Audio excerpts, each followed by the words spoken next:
Gilier, Nusa Penida und Bali. Herzlich willkommen zum dritten Teil zu Indonesien und schön sind ihr wieder dabei. Zuerst zu Gilier. Dort bei der Residenz hat es viele Kokosnussbäume gehabt. Und einer von der Unterkunft ist hochgeklettert, um unsere Kokosnuss, also mir und anderen, oben abzuholen. Die hat er dann anschliessend aufgemacht und wir sie trinken können.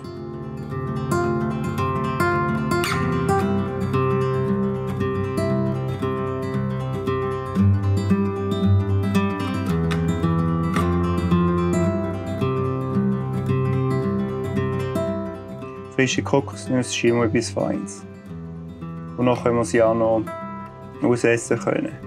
Dann habe ich noch eine sehr grosse Echse gesehen auf der Insel. Dann bin ich dann mit dem Schnellboot nach Nusa Penida. Das ist eine Insel vor Bali. Hier hat es einen kleinen Spaziergang in der Nähe vom Hostel.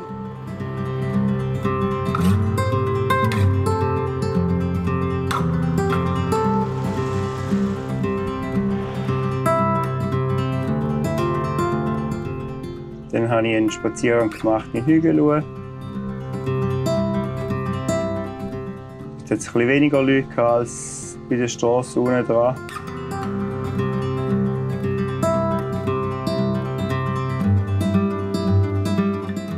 Da haben wir sehr viele Tiere gesehen, Rinder, Schweine und andere. Dann habe ich einen Ausflug gemacht mit einem Scooter-Taxi zu mehreren Stränden und Orten. Sehr schön sollen sie.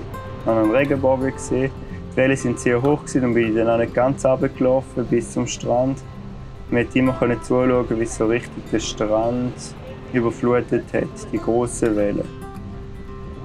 An anderen Orten hat es zwischendrin leider immer wieder geregnet. Nur das war recht regnerisch, als ich dort war. Hat sich aber trotzdem gelohnt. Nusa Penida.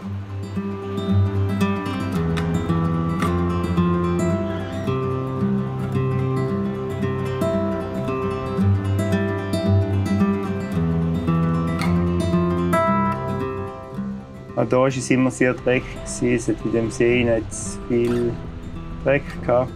Nachher zurück auf Bali. Dort habe ich einen Ausflug gemacht zu einem Wasserfall mit einem Inder zusammen, der mich mitgenommen hat, der Scooter fahren konnte. Ich konnte hinten drauf hocken. Der Inder war im Hostel. Ich konnte zu einem Wasserfall an, weiter aber nicht laufen, weil es Landmassen runtergekommen sind, also eine Landlawine. Wieder so die auf dem Scooter gesehen, wo Gras so gut geholt haben für die Kühe. Jetzt sind wir noch zu einem See hoch, die Höhe hoch, wo man jetzt hier sieht. Das ist gerade in der Nähe vom Vulkan. Man jetzt hier nicht gut sieht, wie es so bewölkt ist. Von oben ab hat man einen herrlichen Ausblick auf das Meer. Dann sind wir am nächsten Tag zu den Reisfeldern.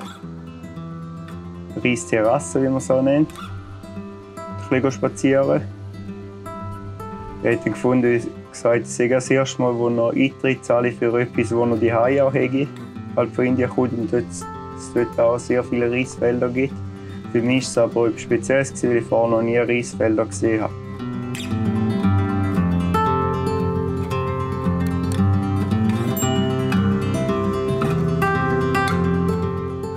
Dann sind wir zum Wassertempel, der in der Nähe war.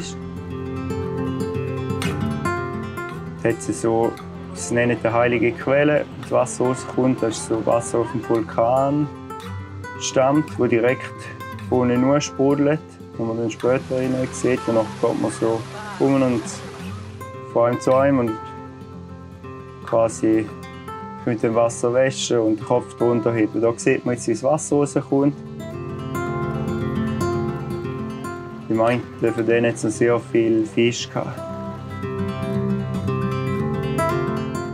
Dann sind wir noch zu einer Kaffeeplantage, die jetzt am Sonntag gratis Citrik hatte, wo uns einer der Tourguides vom Tempel empfohlen hat. Wir haben verschiedene Pflanzen gesehen und auch Tee und Kaffee probieren. Und ein Kaffee ist speziell, den sieht man jetzt hier. Da essen die Kaffeebeeren essen und nachher, wenn sie es rausschiessen, auf gut Schweizerdeutsch sagt, dann nimmt man nachher die Bohnen. Ich hoffe, mit dem Video einen guten Einblick in den dritten und letzten Teil von der Indonesien geben können. Falls dir das Video gefallen hat, würde ich mich einen Daumen nach oben freuen. Mir freut es sehr, wenn du den Kanal abonnierst und mir zukünftig auf meiner Reise und dann wieder bei der Wanderung in der Schweiz begleiten willst. Bis zum nächsten Video.